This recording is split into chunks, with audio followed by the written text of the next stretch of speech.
Merci de nous suivre sur l'ensemble de nos plateformes pour vous informer sur Prestige. Au sommaire de ce journal, procès Mame Mbaye Niang, Ousmane Sonko, finalement le procès est reporté au 16 mars prochain. Promojet, le projet de promotion de la gestion intégrée et de l'économie des déchets solides, était à la gouvernance de Thiès pour préparer une installation d'une unité de tri et de compostage des déchets. La page de l'actualité nationale avant celle de l'actualité internationale et la page des sports viendra boucler ce journal dans un court instant. Le développement.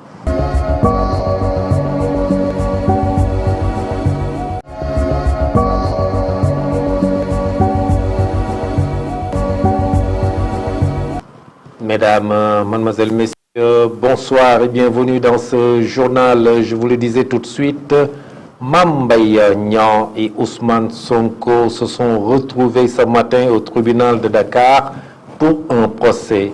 C'est un dossier de diffamation, d'injure publique, de faux et usage de faux dans un document administratif. L'affaire qui devait être jugée aujourd'hui devant la chambre correctionnelle est finalement reportée au 16 mars prochain. Une forte mobilisation des forces de l'ordre et de sécurité était au rendez-vous et le leader de PASTEF est arrivé sur les lieux vers 10 heures alors que Mame Mbaye Niang était sur place et très tôt ce matin. Et je vous disais tout de suite dans le sommaire ce matin du jeudi 16 février, le ministre du tourisme Mame Mbaye Niang et Ousmane Sonko, le leader de PASTEF, étaient au tribunal de Dakar. Le procès est finalement reporté et le ministre du tourisme qui avait porté plainte pour diffamation réclame toujours des preuves. Mame Mbaye Niang, que je vous propose de suivre, il est au micro de notre reporter à Dakar, Fatima Seck. Je pense que c'est quelque chose de très simple, de très banal. Ça devrait être un procès banal. Une personne qui accuse un citoyen qui dit détenir un rapport. Mais on n'a pas besoin de 1500 avocats, on n'a pas besoin de renvoi. Moi, s'il produit ce rapport-là, que ce soit un rapport de l'IGE, que ce soit un rapport de l'IGF, que ce soit un rapport de la Cour des comptes, que ce soit n'importe quel rapport, même de services de renseignement étrangers, si M. Sonko produit ce rapport-là, moi je me constitue comme détenu. Aujourd'hui, il a fini de prouver que l'incompétence qu'il accuse, l'incompétence qu'il qualifie, qu'il utilise pour qualifier ses adversaires, aujourd'hui, c'est lui qui est incompétent. Un monsieur qui est sorti de l'ENA, qui a fait 15 ans au ministère des Finances, quand il pense qu'un rapport des services de l'inspection générale des finances peut épingler un ministre de la République, c'est parce que vraiment il faut être un abruti. Aujourd'hui, son comportement et son discours a agressé l'école normale des administrateurs civils. Un ministre ne peut pas être dans le champ de l'IGF. C'est pas possible. Il dit que oui, il y a des rapports. Oui, quand on fait un décret pour demander à ce qu'une personne soit relevée, on fait un rapport. Ce rapport-là, on peut l'appeler rapport de présentation. On ne demande pas au président de la République de renvoyer une personne qu'il a nommée par décret. Mais je viens de comprendre que même lui, malgré ses accusations, il ne savait même pas que moi, je n'ai jamais été coordonnateur. Je n'ai jamais été coordonnateur du PRODAC. J'ai été ministre de tutelle. Aujourd'hui, s'il y a des problèmes à la SICAP, on n'appelle pas Ablaye Sow. S'il y a des problèmes à la Sénélec, on n'appelle pas le ministre de l'Énergie. S'il y a des problèmes au coude, on n'appelle pas le ministre de l'Enseignement supérieur. Au nom de quoi? Est-ce qu'un énarque, quelqu'un qui prétend détenir des documents, un énarque qui pense que moi je peux être épinglé par un rapport de l'IGF, c'est la honte. Je suis cohérent. La même volonté qui m'a poussé à proposer ma démission au président de la République, c'est la même volonté aujourd'hui qui m'anime pour aller jusqu'au bout, pour montrer à mes concitoyens que ce monsieur-là est un menteur. Et comme vous avez noté ce procès, Mame Mbaye Niang, Ousmane Sonko est renvoyé au 16 mars prochain. Les avocats du leader de PASTEF crient victoire face au procureur de la République qui, selon eux, avait refusé le renvoi. Pourquoi les avocats de la défense ont demandé ce renvoi? Suivons un des avocats du leader de PASTEF, Ousmane Sonko, qui accuse toujours du doigt Mame Mbaye Niang. Je vous propose de l'écouter. Il est toujours au micro de notre correspondante sur place, Fatima Seck. Que le procureur de la République avait refusé mordicus. Nous sommes satisfaits d'avoir remporté cette deuxième manche, mais nous demeurons quand même perplexes dans la mesure où nous constatons, depuis que l'affaire a été évoquée à l'audience du 2 février dernier et qui a fait l'objet d'un renvoi ferme pour aujourd'hui, un empressement suspect du parquet pour juger notre client Ousmane Sonko. Cet empressement succès nous laisse entrevoir et suspecter à bon escient que le procès intenté contre notre candidat, contre notre client Ousmane Sonko, est un procès politique. Au-delà des aspects juridiques, il y a un agenda précis de l'exécutif et qui veut, je le dis crûment, qui veut, après la tentative avortée, presque avortée, je dirais, avec le dossier Adji Sarr, de le faire condamner avec cette accusation de diffamation, cette accusation que je trouve parfaitement farfelue.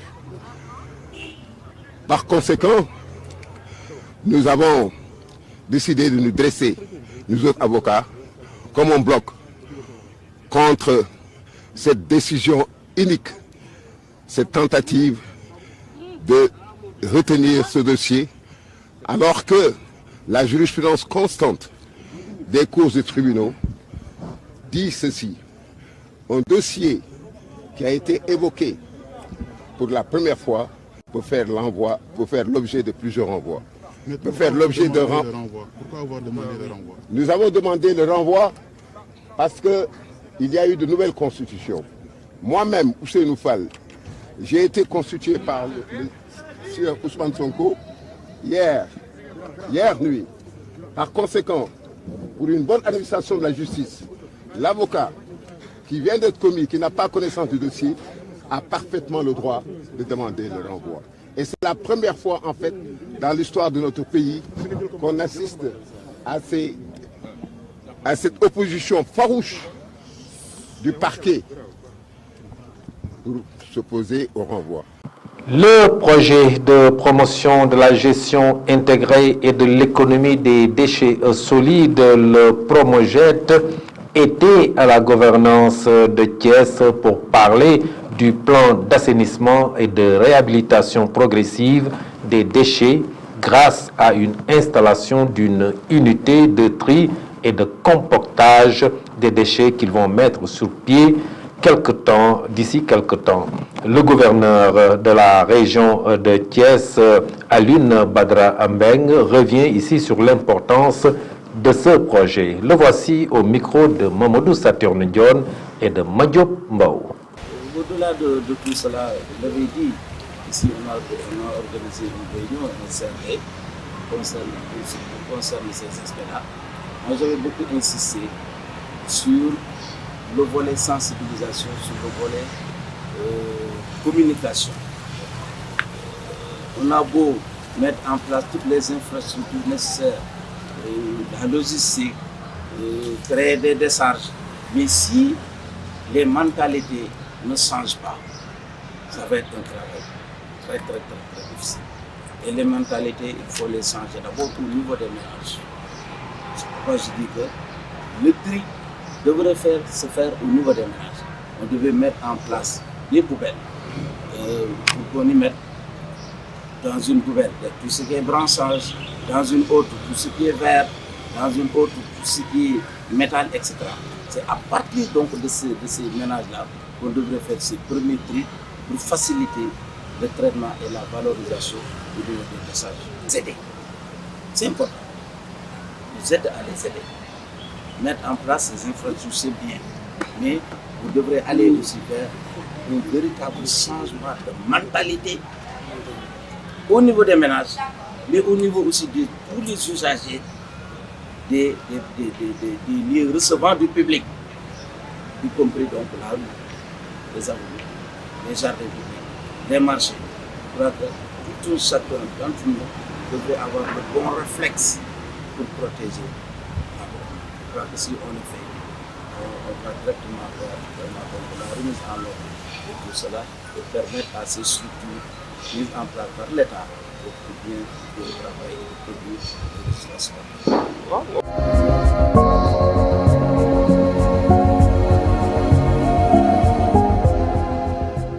La page de l'actualité nationale, la conférence des leaders de Yewwi a un nouveau président et nous parlerons aussi de cette manifestation à Mbacké. 48 personnes interpellées, 34 placées sous mandat de dépôt et 14 libérées provisoirement. La page de l'actualité nationale, c'est avec Mame Biram Cissé Gaye. L'actualité nationale, la conférence des leaders de la coalition Yewwi Askan Wi s'est tenue mardi selon le communiqué publié par la coalition. La conférence des leaders a procédé à la modification de certaines dispositions de la charte de la coalition. Lors de cette assemblée générale, M. Habib Sy a été élu à l'unanimité en tant que président de la conférence des leaders, comme annoncé dans le communiqué. Parlons autre chose. Du nouveau dans l'affaire des 109 manifestants arrêtés entre Mbacké et Touba vendredi dernier. À la suite de l'audience de ce mercredi, le juge du tribunal de grande instance de Diourbel a décidé de placer sous mandat de dépôt 34 personnes sur les 48 inculpés. Les 14 autres ont bénéficié d'une liberté provisoire. Les 21 autres manifestants arrêtés, dont Serigne Assane Mbacké, sont remis à la disposition du commissariat urbain. Terminons avec le retrouvailles de la gauche sénégalaise. Une partie organisation se réclame de la gauche ont formé une entité dont l'ambition est de peser sur l'échiquier politique national et au plan international. Ceux-ci ont publié en ce sens un communiqué intitulé Appel groupe d'initiative pour les assises de la gauche plurielle. Dans cet attelage, on retrouve le PS et deux entités issues de ses flancs au détour du Congrès sans débat de 1996. Il s'agit de l'AFP et de l'URD, fondés respectivement par Moustapha Niasse et Feu Djiboka, qui avait claqué la porte des Verts à la suite de l'intronisation de Ousmane Tanor Dieng, le défunt secrétaire général de la formation socialiste. C'était tout pour l'actualité nationale.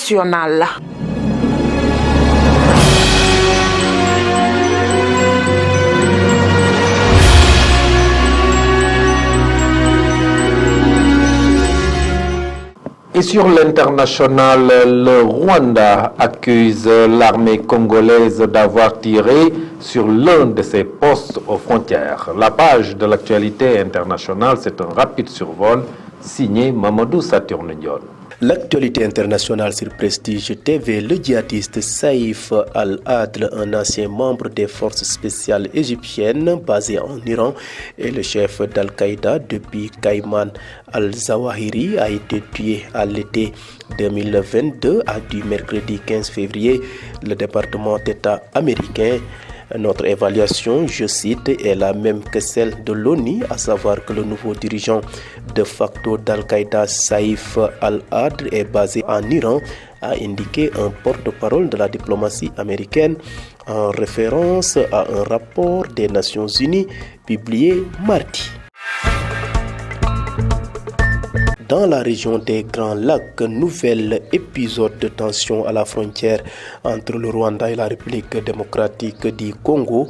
Selon Kigali, ce mercredi vers 4h30 du matin, une dizaine de soldats des forces armées de la République démocratique du Congo ont pénétré la zone neutre et ouvert le feu sur un poste frontière placé entre le district de Rusizi, côté rwandais, et la ville de Bukavu, côté congolais. D'après le communiqué, l'armée rwandaise aurait répliqué jusqu'au retrait des FARDC. Bouclons ce rapide survol de l'actualité internationale en RCA où les rebelles ont mené l'assaut principalement à moto à l'aide d'AK-47, RPG-7 et mitrailleuses DKM. Nous attaquons, je cite, moins les convois sur les routes. Nous laissons les soldats s'installer en ville, prendre confiance pour les surprendre, explique le porte-parole de la CPC, Aboubakar Siddiq, qui décrit Sikikede comme l'épicentre de la rébellion dans la province de la Vakaga, parle d'une nouvelle tactique pour récupérer armes et munitions notamment.